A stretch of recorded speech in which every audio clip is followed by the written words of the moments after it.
Hey guys, Steven here, Fanatic Perspective. Back here with Austin talking Cowboys. Had a week off because I was in on vacay last week, and the Cowboys obviously were on their bye.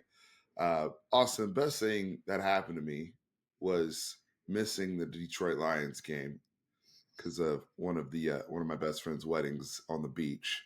So fortunately, I did not have to witness that nonsense that occurred in AT&T Stadium. But we are trying to move forward, 3-3, facing our old friends, the old thorn in our side, the San Francisco 49ers, who are also struggling mightily coming into this football game. And it seems like we're kind of at a crossroads here. Depending on the outcome of this game, depending on what adjustments, what come to Jesus meetings have occurred during the bye week. Where's your head at after this bye week and what you're seeing from this Cowboys team? Yeah, this is kind of tell the truth Sunday to me. It's a big matchup, obviously. Sunday night football. Niners are beat up, Cowboys are beat up. I mean, both teams you could argue need a win worse than the other.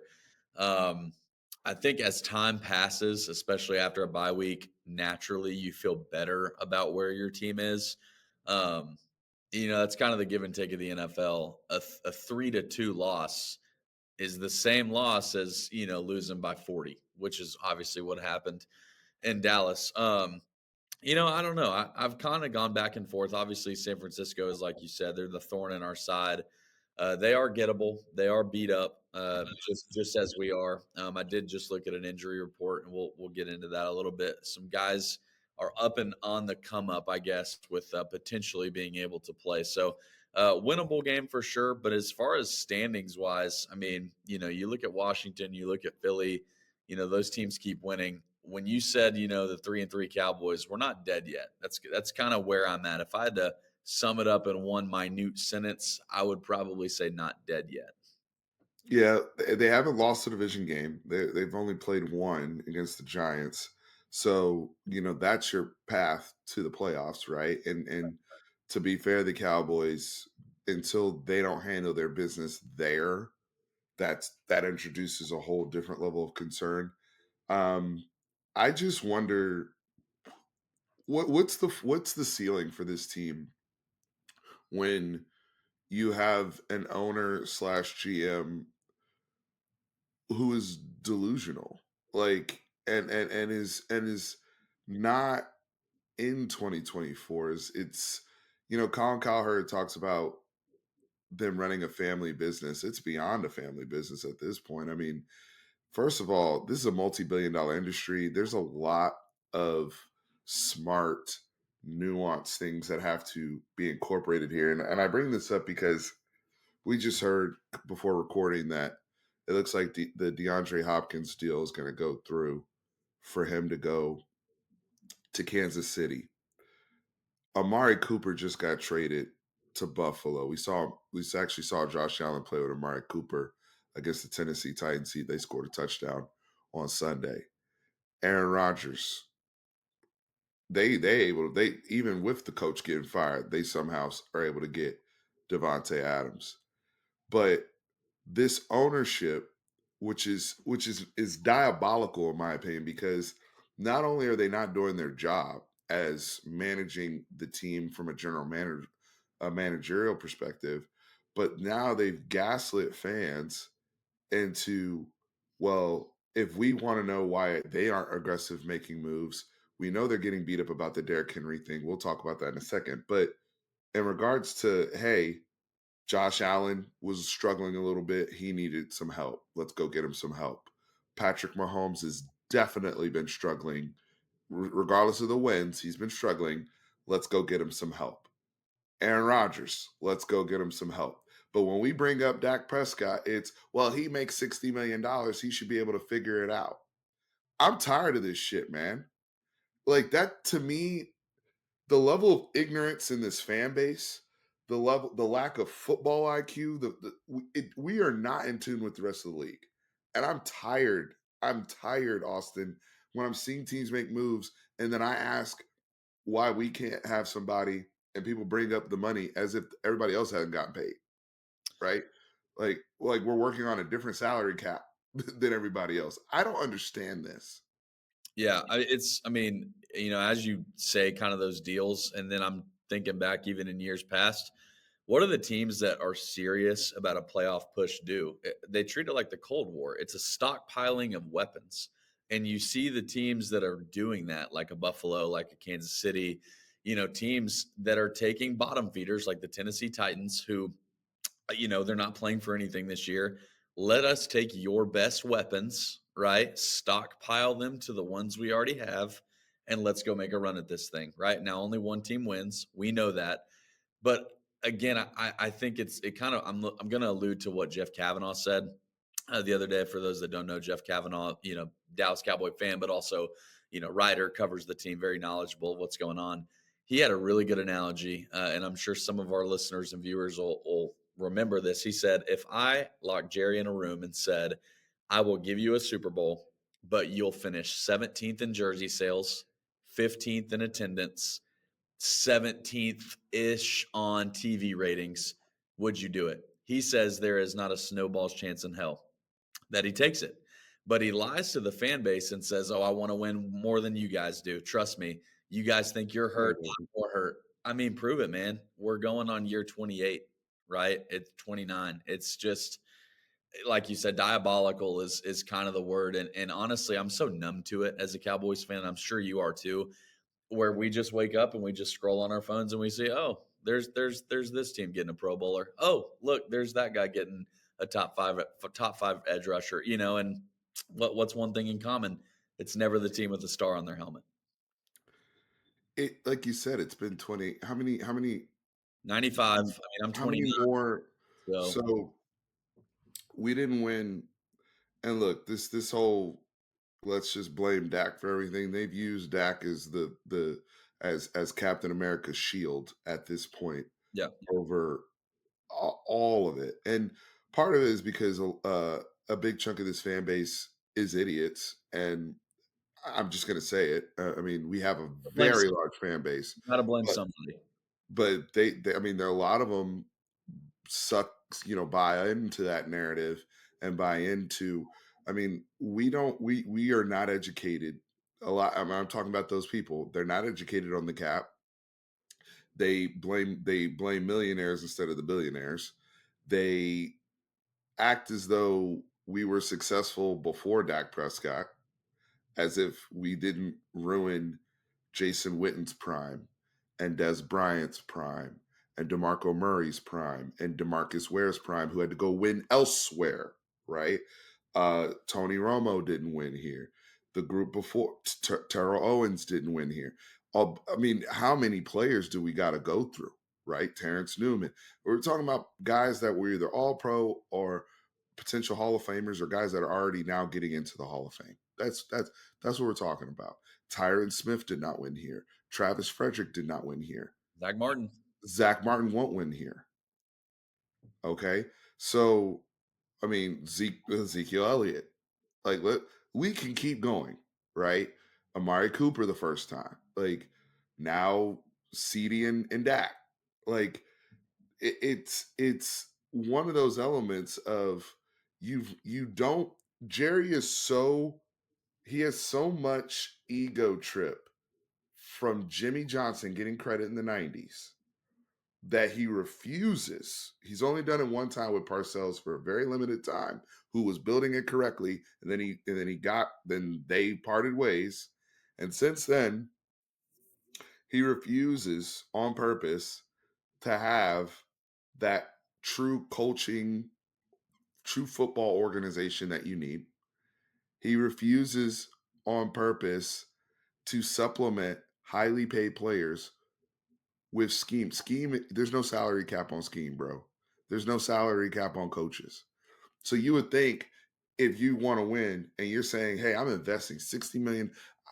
If you want to bring up $60 million, how about we bring it up this way? You pay Dak $60 million. You pay CD 34, $35 million a year. why are they not in the best possible scheme? Why are they not in the with the best possible coaches?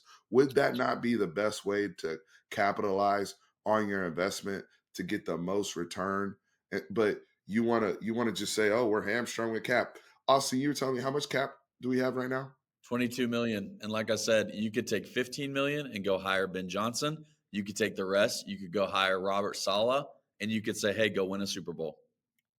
Because I believe those two football minds with their draft pick, right? Maybe 1 year, and maybe the roster just isn't where it needs to be right now to win a Super Bowl. Actually, I'll just tell you it isn't, right? Anyone It's with not. with somewhat football knowledge can know that.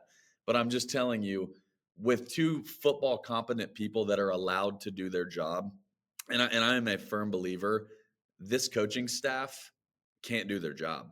That they can't do their job because, like you said, we have ownership that owes players playing time. You have Ezekiel Elliott complaining about number of touches against the Pittsburgh Steelers. And what does he do the next week against Detroit?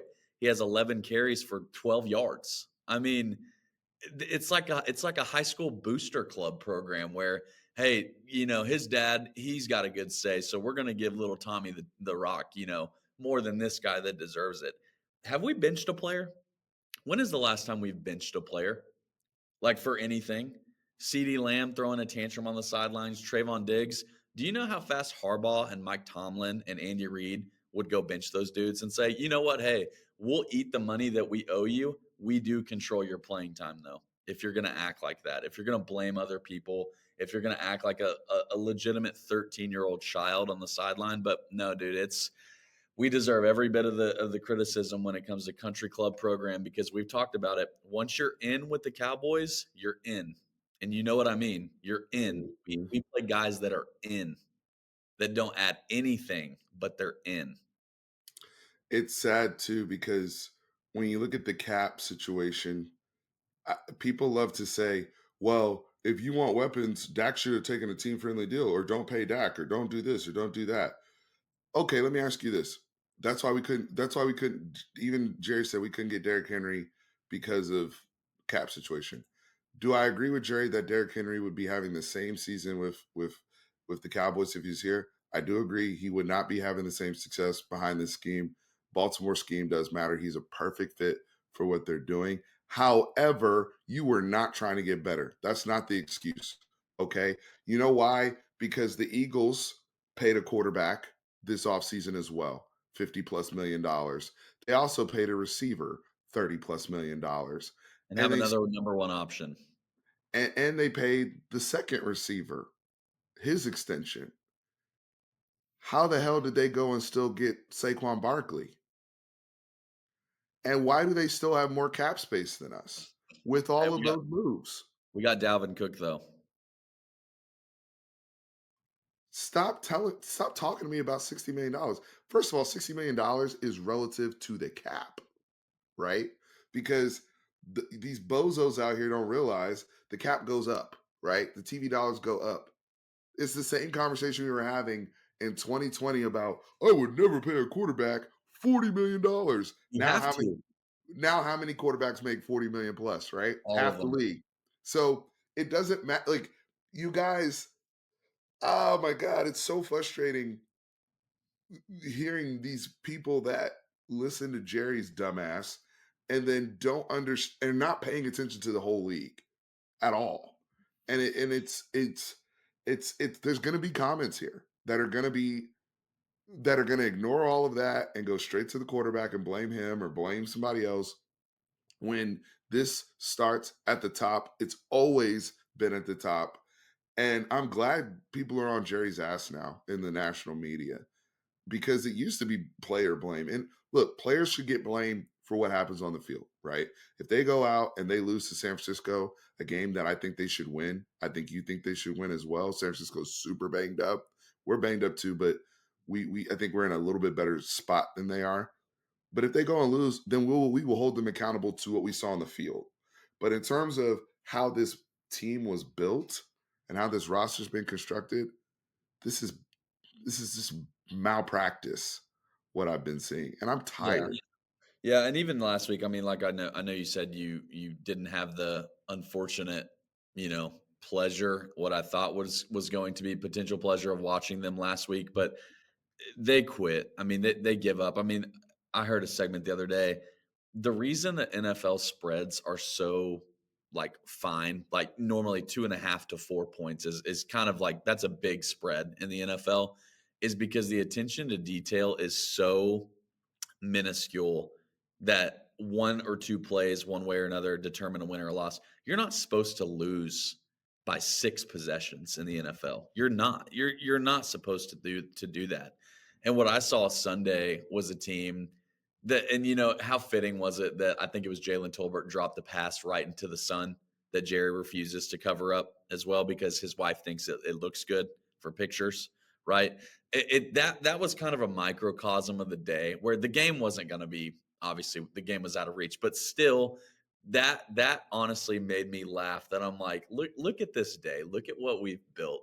I hope on Jerry's 82nd birthday, before he's knee deep in Johnny Walker Blue that night, that he was like, hey, I built this, right? I hope he's happy, and it goes back to, even like you said, the national media defending not only Cowboy fans, but our friends Sean and RJ at 105.3 The Fan, with Jerry's just relentless bully mentality that he thinks he controls the DFW media's job. Which, if anyone's listening out there or watching, he doesn't do that. Those people were never in danger of their jobs.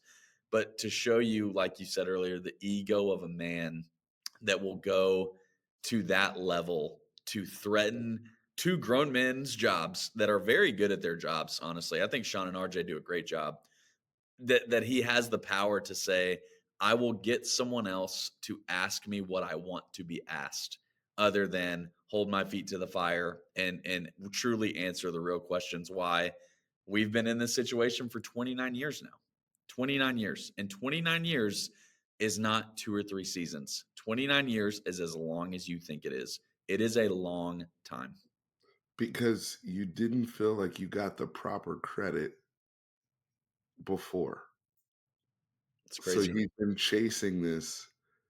This is a human study on a dictator of massive levels. I mean, somebody that's obviously built a brand, and that's the family business. The family business is in building a brand. It's in building marketing. It's in the all the stuff they've done, the access they've done, all of that. Like, I'm not saying that they haven't built this thing up, but they're living on Will McClay and the scouting department to build up talent. I mean, if not for getting lucky with Tony Romo and getting lucky with Dak Prescott, these guys would have drafted Paxton Lynch, Connor Johnny. Cook, Johnny Manziel, and where would they really be if not for getting lucky with certain things? Duron Bland, right? We can go down the list, But and again, how many guys have been there even on draft day where you're like, "Oh, that's a no-brainer pick. We're taking him from Georgia, and here we get so and so from out of left field. right, from, Popcorn State." And you're like, "What does that even?" I don't know. I even feel like Will McClay's hamstrung in his job. That could be a video for the offseason. It probably will be. But again, it's yeah, that's it. That's all I got on that. Anyway, It's really yeah. frustrating. So just this is a bye-week rant, okay? For those who are, we need to get some stuff off our chest. Let's finish the video here. 49ers game, keys to victory for you, in your opinion.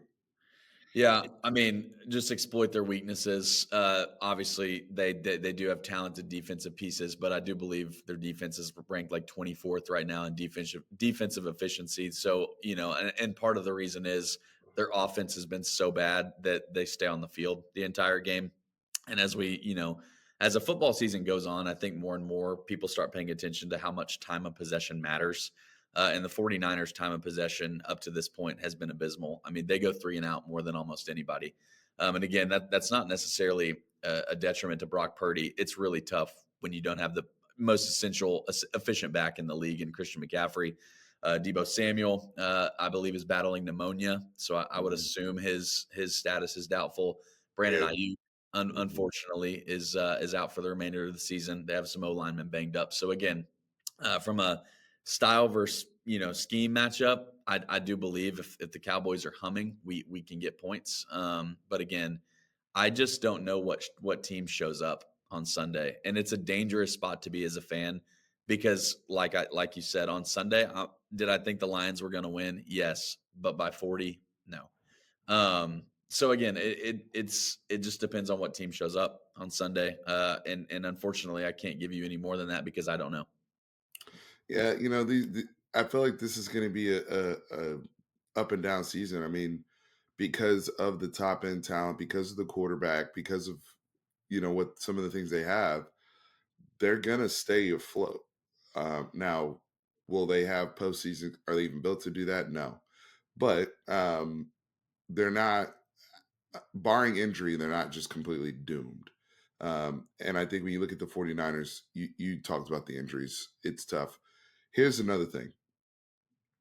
Historically, teams coming off of a Super Bowl loss are that next season is normally rough. I mean, Bad. even the Eagles last year, who were kind of going against the grain, and then they hit a wall, a bad, bad, bad wall, right? And ended up, having the drama that happened. But this is another thing. I mean, even the last time the 49ers were in the Super Bowl, that following season, they didn't even make the playoffs. Like there was just turmoil before they got back to the standard. So I don't know what it is. They've also played a lot of football over the last few years. A lot of banging. Guys are getting older. Trent Williams is getting older. George Kittle's getting older. Debo is a guy that's built for a good time, not a long time, Yeah, right? I mean, McCaffrey play a lot of ball. And so there's a lot on Brock Purdy's plate where he's being asked to do more. Brock right now reminds me of where some of the struggles that Dak had in 2017 hmm when we had Zeke's suspension and then Tyron went down and we had, we didn't have the weapons and it was young guy that was used to having full menu around him, having to figure it out. I'm seeing a lot of that with Brock right now. So that's something that I hope that the Cowboys can take advantage of with the crew that they have. Lord knows the defensive personnel we're missing. But I think that they can win this football game. I actually do. And, I think it'll be interesting the conversations that get had out of it because you still have guys out there that can help your team, like Cooper Cup, who they've already said, you Nah, know, we're no, good. thank you, right? And I mean, at this point, should why even pay attention to the rest of the league? Like we're just not in business, so we like our guys. We should get it. Austin, you should make a T-shirt. We like our guys. Yep. You'd sell a lot of those if you made them. Yep. It's crazy. Yeah, I mean, I look at the free agency tracker, weekly, and I see former All Pros on there, Pro Bowl guys that probably have a little more gas in the tank, and I just wonder. I'm like, are they even looking at this? Like, are they even looking at this? And like I said, it just goes back to being stubborn. He would rather be right than win. And man, I wish they already asked him, and obviously you saw the media's asked him that. You saw how he responds, but the response tells you everything you need to know. He's in denial, and that's the first step, right? If your first step is to lash out at somebody for asking you Good point. something, that tells you all you need to know. So there's no real point in getting upset. I mean, if he really was a real man and admitted, when he was wrong, or we should have done this, we should have done that, we go down that road. But no, his first point was to immediately demean and belittle and bully somebody that he feels he's above. So tells me all he needs to know. He knows he's wrong. He knows he's wrong. Well, appreciate talking the boys with you. Good, bad, and ugly. And Jerry is definitely on the ugly side. So we will continue to monitor and have our weekly discussions. Folks, I'll have Austin's link below where you can find him. Thanks for coming on this week. We will be back next week to discuss the game and all the latest in the world of the Dallas Cowboys. So appreciate you guys. Make sure you hit that like button, subscribe, the whole bit. But it was good. I thank you, Austin, for being a good friend. It was therapeutic to get some of that off my chest. You as well. So have a good one, brother. I appreciate you. Absolutely. Take care. All right, gal. Peace.